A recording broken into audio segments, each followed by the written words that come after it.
Hi friends, ఎలా ఉన్నారు? బాగున్నారా అండి? సో ఇదైతే అలసందుల చెట్టు అండి. సో ఇది ఎలా పెరిగింది, వీటిని నేను ఎక్కడ వేసాను అనేసి నేను బిఫోర్ వీడియోలో ఎక్స్ప్లెయిన్ చేశాను. బట్ ఇప్పుడైతే అలసందులు అయితే వచ్చున్నాయండి. దాదాపుగా 3-4 అలసందు కాయలు వచ్చున్నాయి.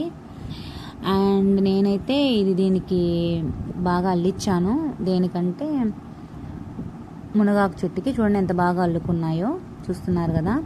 సో ఇలా అల్లించడం వల్ల చెట్టు అయితే చాలా స్పీడ్గా గ్రో అయింది. అండ్ చెప్పాను కదా అలసందు కాయలు కాసాయని, ఇవండి అయితే. అండ్ ఇక్కడ కూడా 2 కాయలు కాస్తున్నాయి. అక్కడక్కడ చిన్న చిన్న పిందులు, అంటే లైట్గా ఫ్లవర్స్ వచ్చి, ఫ్లవర్స్ ఎండిపోయిన తర్వాత అవి ఫ్లవర్స్ గ్రీనిష్గా అయిన తర్వాత దాంట్లో నుంచి అలసందులు వస్తున్నాయి. చూడండి ఇక్కడ కనిపిస్తుందా? ఇటు సైడ్ ఒక పసుపుగా ఉంది కదా, అండ్ అటు సైడ్ ఒకటి అలసందు చిన్నది చూడండి కాయ. ఇలా అండి, ఇలా అయితే అలసందులు వస్తాయి. ఇలా ఎవరికన్నా తెలుసుంటే కమెంట్ చేయండి. అండ్ తెలియని వాళ్ళు ఉంటే ఒక లైక్ ఇవ్వండి చూసినందుకు. And thank you for watching my videos. And ఎవరైతే అది ఇక్కడ కూడా వస్తుందండి అలసందులు, అదండి అలసందు వచ్చింది. చాలా స్పీడ్గానే గ్రో అవుతుంది ట్రీ అయితే. రీసెంట్గానే నేను చూస్తుండగానే బాగా పెరిగిపోయిందండి.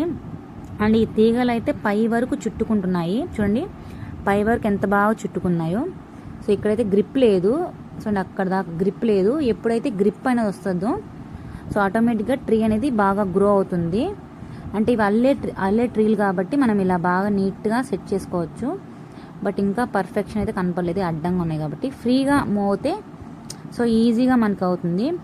సో మీరు ఇంకా ఎవరైనా నా ఛానల్ సబ్స్క్రైబ్ చేసుకోకపోతే please subscribe my channel. And definitely ప్రతి ఒక్క సబ్స్క్రిప్షన్ కూడా నాకు చాలా వాల్యుబులే. అండ్ అలసందుల చెట్టు అయితే చాలా బాగుందండి. And thank you for watching my videos. And bye అండి.